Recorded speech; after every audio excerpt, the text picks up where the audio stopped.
Good morning, everyone. So, as you can see in the background, I'm just bringing you the news of what is happening in Iceland at the moment. And as we can see, the volcano has now erupted, and that is the moment it erupted. Wow, that's huge. Now we know that molten rock has been spewing from fissures in the ground after a volcano erupted in Iceland following weeks of intense earthquake activity.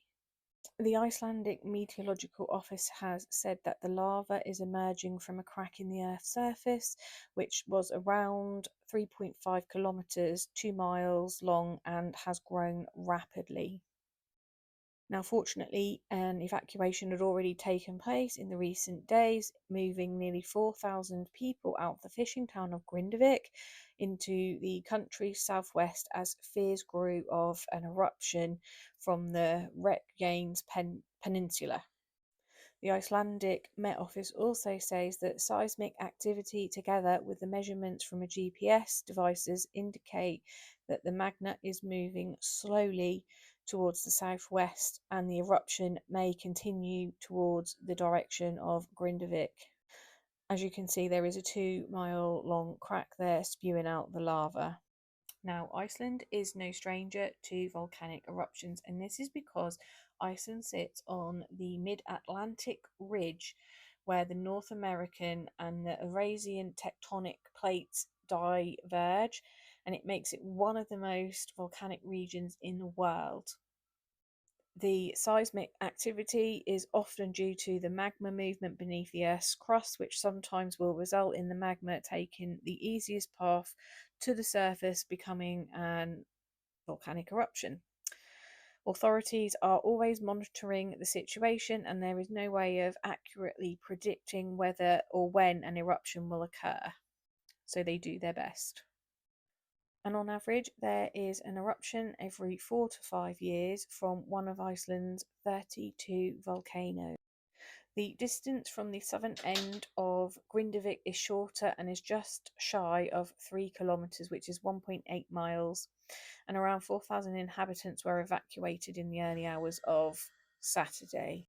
Now, we know that beneath the surface, the movement began back in October, and there had been more than 1,000 tremors in just a few hours, causing the magma forcing its way up to the surface.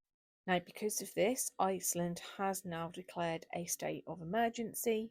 The Reykjanes volcanic system is barely 35 miles from Reykjavik, and it has been dormant for 800 years until it started erupting from the fissure back in March 2021, making this a tourist attraction. At 2:45 a.m. this morning, Bjorn Oddsson said that a team in a helicopter had seen a 4 kilometre long fissure that lined up to the old crater sequence. And he said that this is the best place that the eruption could take place because it's the north of the watershed in which the lava will flow in one direction or the other, so that the lava doesn't flow towards Grindavik. So those who had plans to travel to Iceland will not be disappointed because their flights into Reykjavik, which is the city's capital, is remaining open to tourists. And the government has said it doesn't pose a threat to life. However, they have declared a state of emergency. However, people have said that there have been delays on their return flights from Reykjavik back into the UK. So we don't know how long this is going to last. They say it could be a week, it could be longer. It's just difficult to predict because obviously it's a volcano and it is difficult to predict any behaviour of the volcano. They can only have an idea of when it may erupt and that it's pending an eruption and all of the activity that they monitor and then bring out to the public to evacuate areas where they think they may be in danger. However, just recently, the Icelandic Meteorological Society have said the intensity of this eruption has begun to decrease, but the lava is obviously still continuing to flow. That is all I have on the Icelandic volcanic eruption at this time. If you are not following me, guys, drop me a follow and you won't miss any updates on the volcanic eruption or any cases that I bring to my platform. Do leave your comments in the comment section. I do enjoy reading them, even if I cannot get through them all. But that is it from me, and I will see you soon. Bye.